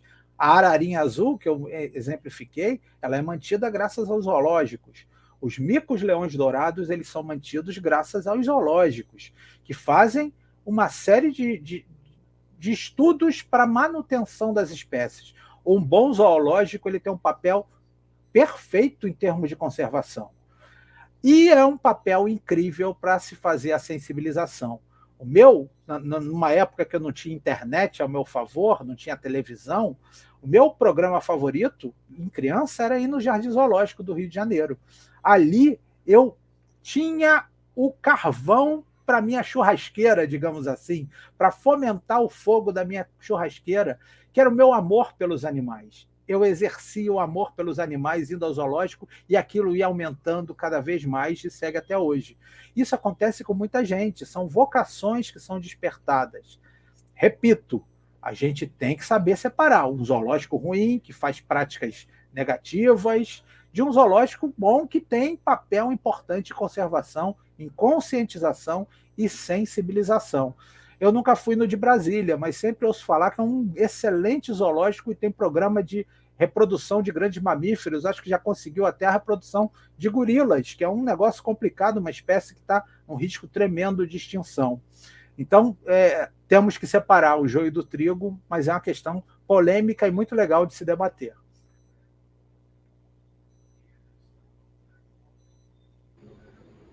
Vamos ver se tem mais alguma pergunta. Podem mandar as dúvidas, gente. Ainda temos um tempo.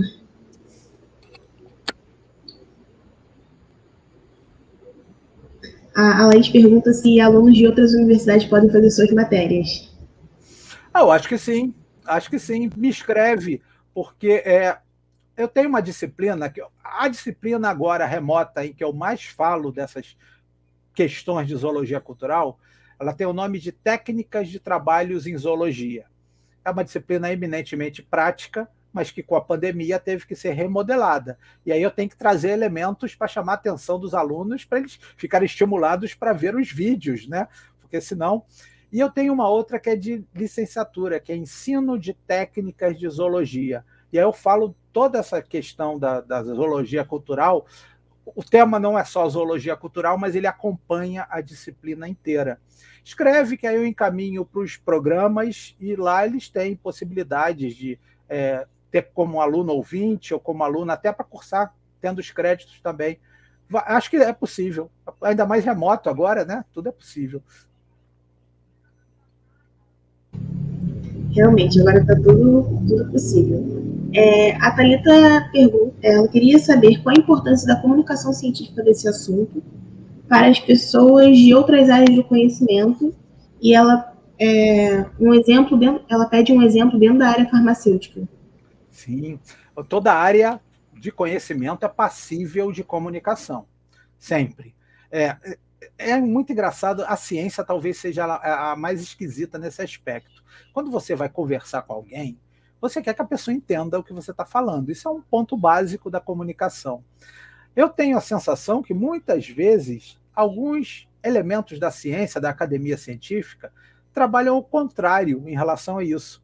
Falando difícil, falando de um modo que ninguém entenda, talvez até para ele ficar meio que num patamar, como um negócio diferente, e não é o caso, né? A ciência é igualzinho em qualquer área, o cientista é igualzinho, vai ali, compra pão, tem problemas, tem conta para pagar, não tem essa não. Então, nós meio que trabalhamos contra na popularização da ciência. Não deveríamos, porque o objetivo é que todo mundo entenda, e não é difícil.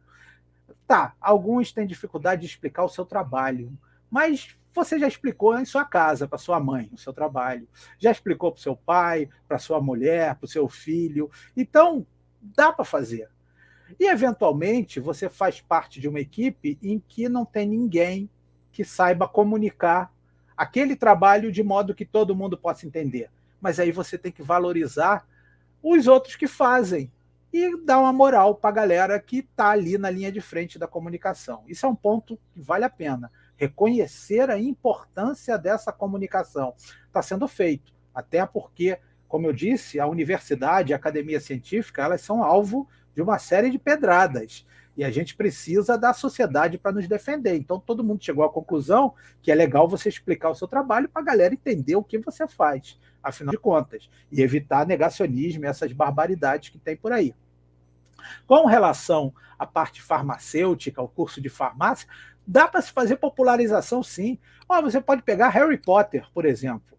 Não tem um monte de fórmula em Harry Potter, nos diferentes filmes? Não há fórmula para transformar a pessoa em outra, a fórmula para fazer o cara dormir, a fórmula para falar a verdade. Você usa isso tudo para você popularizar. Você pode usar os quadrinhos. O Homem-Aranha, Peter Parker, tem uma série de experimentos que ele desenvolve para criar, por exemplo, a teia que ele bolou.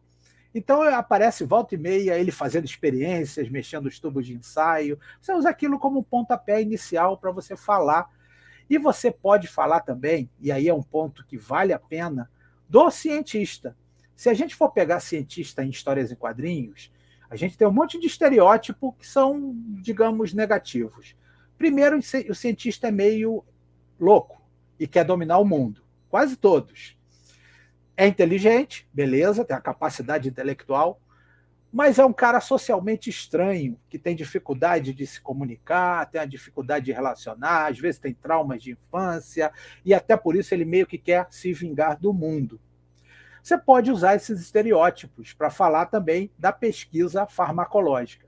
E outra coisa, o cientista nos quadrinhos é o cara que entende de tudo. É meio deprimente ver um quadrinho e eu me sinto um péssimo cientista, porque o cara faz de tudo, o cara sabe curar doença, o cara sabe fazer experimento, o cara sabe bolar coisas mecânicas, e eu não sei nada, mal sei a minha área de atuação.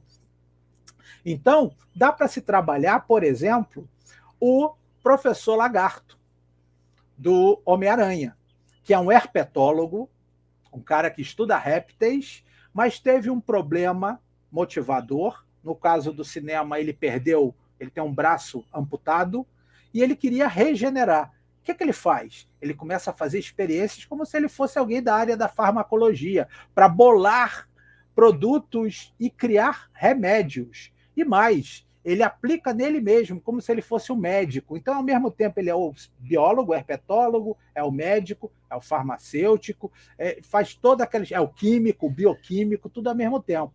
Você usa isso para falar, olha, no mundo real, é cada um na sua, cada um no seu quadrado, cada um na sua área de especialização.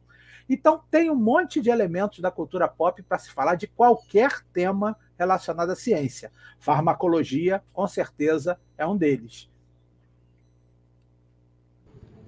Muito interessante, realmente. A gente pensando assim em coisas que tem na nossa cultura, que a gente vê todos os dias, eu pessoalmente sou muito fã de quadrinhos, então a gente sempre acha alguma coisa. Mais uma pergunta. Em Fragmentado, uma das personalidades representadas era uma mistura de animais de zoológico onde ele trabalhava. Isso pode ser configurado como o quê? Uma mistura de antropomorfismo, isomorfismo? É spoiler que eu não vi ainda, tem que ver. Isso aí é legal demais. É um daqueles casos que você fica ali na dúvida se é um ou outro. Mas é um ser humano com características, e aí ele não muda morfologicamente, né? Pelo que eu imagino, são características comportamentais. E aí, teoricamente, seria um caso de zoomorfismo múltiplo, digamos assim, com vários grupos inspiradores e uma tremenda mistura. Mas teria que analisar o caso e possivelmente até nem ter uma resposta. Deve ser um daqueles muitos intermediários. Mas legal, vou dar uma olhada no filme, fiquei curioso. A gente tem muitos casos dessa influência dos animais. Um exemplo bacana são os totens, famosos totens da América do Norte, em que os indígenas oriundos da América do Norte, eles costumam ter o animal que representa ele. Irmão Urso mostrou isso, né? Tem o salmão, tem o urso, tem o alce e vários animais como aquele totem. E é uma homenagem que a gente faz ao animal, né? Eu queria ser forte que nem o urso, corajoso que nem o puma, ou laborioso que nem o castor, ou ter a capacidade de nado do salmão, e por aí vai. A gente hoje faz isso também. Nós temos tatuagens. E quem tatua um animal ele está meio que homenageando aquele animal. Eu não vou tatuar um bicho que eu não gosto. Eu odeio esse animal, odeio cachorro, vou tatuar um cachorro para ficar com o meu ódio ali. Não, não. Você tatua um negócio que você gosta e, de alguma forma, você admira a peculiaridade daquele bicho. No Brasil, nossos indígenas também têm muito disso. Animais que acabam virando espíritos, e os humanos morrem e viram esses espíritos animais, de um animal que ele acha nobre, acha bacana. Então, bem legal, vou ver fragmentado. Deve ser um negócio assim, o cara, sei lá, tem dia que ele está muito feroz, aí ele pegou o totem, ou pegou aquela inspiração de um animal mais feroz do zoológico. Um personagem assim é a Vixen, integrante da Liga da Justiça. Mas ela tem um amuleto que faz com que ela possa representar características positivas de determinados grupos animais. O Homem-Animal também da DC é assim. Legal, isso daí vale a pena pensar até em analisar. Quem sabe a Thalita se empolga e até faz um artigo sobre isso e manda para a gente, na Bruxa. Fica a dica. Exatamente. Temos mais algumas perguntinhas. A Laís pergunta como tratar o antropocentrismo no dia a dia. A gente está sempre com isso. Como é que a gente trata isso? Bom, assim, uma coisa é certa, quem trabalha com ciência não tem vergonha, né? A gente passa vergonha em um monte de lugar. Toda hora, o tempo todo. Quem trabalha, no meu caso, fazendo coleta de insetos, então, se eu gosto de coletar em áreas urbanas, agora não durante a pandemia, mas quando voltar mais ou menos próximo da normalidade, eu vou retornar minhas atividades de coleta, eu não tenho medo de pagar mico. Então, às vezes, eu estou ali numa área próxima de uma estrada coletando e as pessoas param para olhar. O que aquele maluco está com uma rede de borboleta ali no meio? Coisa esquisita. Normal. Você não tem que ter vergonha de ser o chato da festa às vezes. Não tem jeito. Alguém começa a falar das histórias de que o homem é diferente, a gente está fora do reino animal, aí você sutilmente diz, cara, pô, é melhor ser animal do que ser mineral, não é? Se a gente não é animal, é o quê? É planta? É mineral? É bactéria? É fungo? Eu prefiro ser animal, estou mais inserido. Olha para a gente tem um polegar muito parecido com o dos macacos. Como é que a gente vai dizer que não é evolutivamente próximo dos macacos? Já olhou o comportamento deles? Então vai meio que sutilmente falando. Mas vai até um certo limite, não estraga a festa dos familiares, não. Na pior das hipóteses, se o familiar for muito chato com essas teorias de que o homem é diferente, você tem o bloqueio no WhatsApp, que é libertador.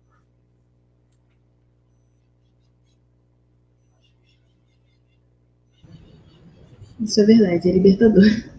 A Laís está perguntando qual é o super-herói mais interessante. Tem um monte, todos eles são maravilhosos.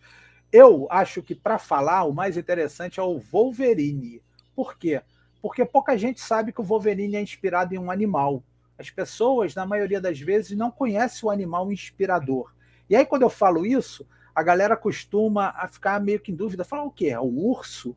É o tigre? Porque nos quadrinhos ele tem uma roupa meio tigrada. É o glutão.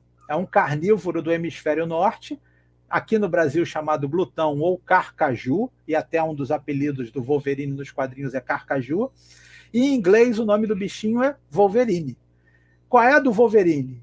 Ele é um pequeno porte, mas é super feroz e é capaz de ganhar na briga de uma série de animais muito maiores, inclusive ele caça presas muito maiores. Já tem relatos de Wolverines ou glutões caçando alces que pesam 400 quilos, eventualmente. Então, e ele tem 40 quilos. É muito, muito interessante esse bicho. E aí você pode até fazer uma comparação, porque o Wolverine dos quadrinhos é assim. Ele é pequeno, atarracado, super feroz, briga com todo mundo. E aí, quando eu falo que é pequeno, a galera que está acostumada só com o cinema meio que estranha. Porque o ator, o Jackman, é um cara grande, o sujeito tem uma altura destacada. Mas o personagem Wolverine, ele é pequenininho, ele é baixinho, muito interessante. É um personagem super legal para você falar de zoologia, porque pouca gente sabe que o animal inspirador é o glutão. E o que eu gosto mais, aí é gosto pessoal, não tem muito a ver com animal, eu gosto mais do Asa Noturna. Meu personagem favorito é o Asa Noturna, Dick Grayson. Eu gostava dele desde os tempos que ele era Robin, porque não é fácil você crescer à sombra de um cara ferão, tipo Batman, né? E ele acabou ganhando seu espaço, mas também é um personagem com inspiração em animais. Asa Noturna é em alusão a uma ave. E aí dá para se falar das aves noturnas, que são incríveis, cheias de lendas, cheias de histórias. Então, com base no personagem, você desenvolve toda uma atividade. Nossa, muito interessante, professor. O Henrique até colocou um comentário aqui, né, que além do preconceito com esses animais feios, a gente também tem a demonização de alguns animais. O exemplo que você falou do gato preto, né, entre outros animais. O tubarão é um tremendo exemplo de como a gente tem que trabalhar essa questão. Eu conheço, já conversei com pessoas em palestras, entrevistas, a pessoa me diz na cara que assim, eu morro de medo de tubarão, é o animal que eu mais tenho medo. Eu falo, eu vou te falar um negócio, eu tenho convicção que você tem mais chance de morrer atacado por uma vaca do que por um tubarão, probabilisticamente falando. E é fato, é estatística. Mais pessoas morrem atacadas por vacas do que por tubarões. Claro, a gente tem muito mais contato, né? Nós somos do mesmo elemento, digamos assim. São pouquíssimos casos de ataques a tubarão. O pessoal de Recife pode ficar chateado, porque lá tem bastante, mas também não é falta de aviso, e tem todo um histórico relacionado com a frequência de tubarões ali, e as praias são sinalizadas. Então, enfim, tubarão tem muito mais a ter medo da gente do que nós do tubarão. Sim. O Roberto, ele fala, também tem aqui uma pergunta sobre animais fantásticos, né? Aí o personagem é o criptozoologista, que é um filme também muito interessante para a gente conhecer criaturas místicas também, sempre inspiradas nos animais que a gente tem no nosso mundo. Muito interessante. O Roberto fala que é importante trabalhar com as crianças desde cedo a importância dos animais, né, na natureza. Aí perguntou o que você acha disso.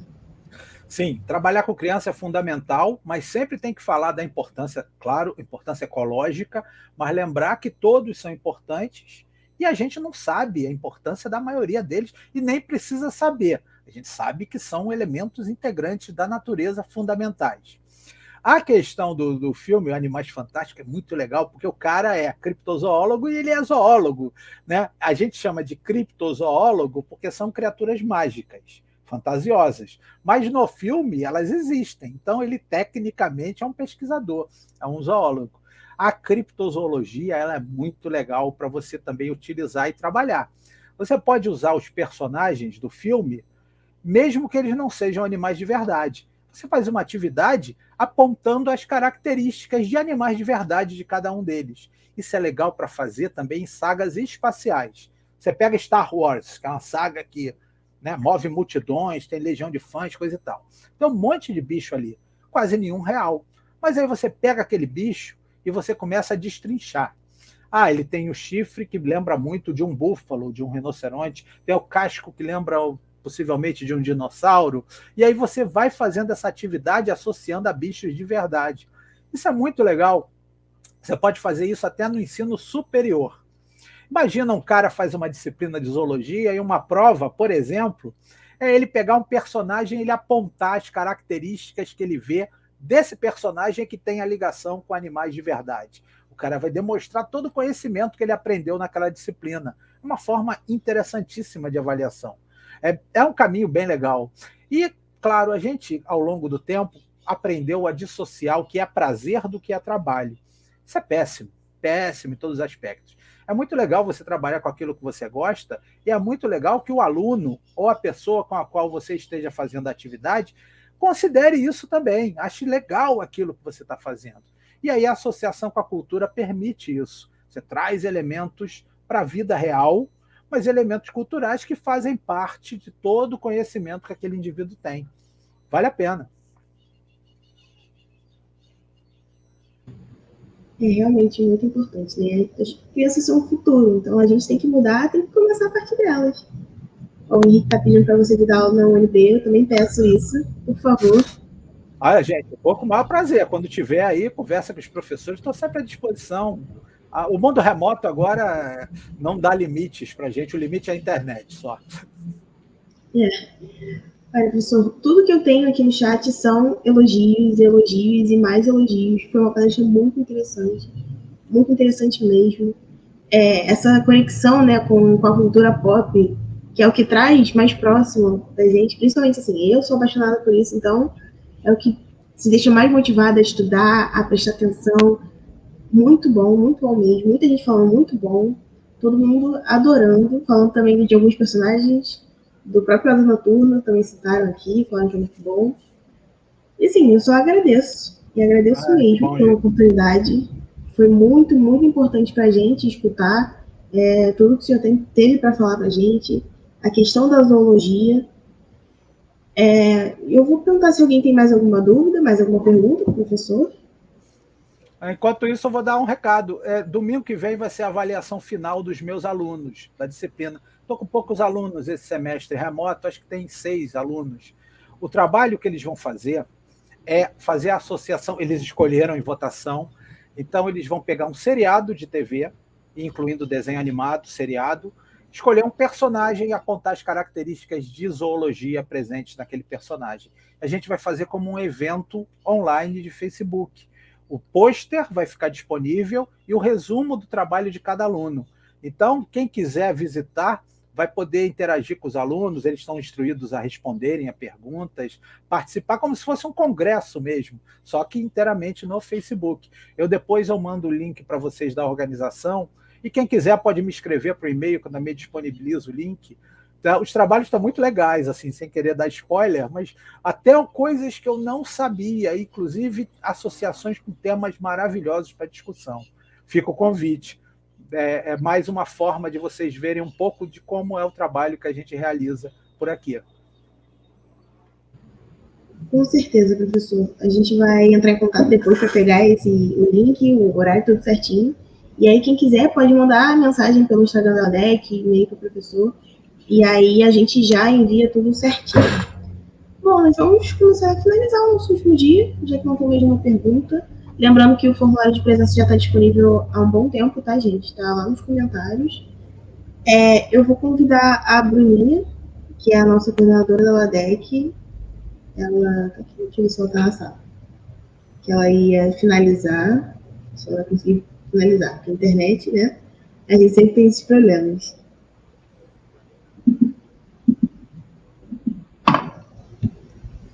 Enquanto isso, vou dando os parabéns para a LADEC. As ligas são motivo de orgulho, e eu tenho visto tantas ligas maravilhosas nas universidades. É um caminho, vocês estão fazendo uma contribuição fantástica, trazendo essas informações, deixando as palestras no YouTube. Olha a quantidade de material maravilhoso que fica para consulta o tempo todo.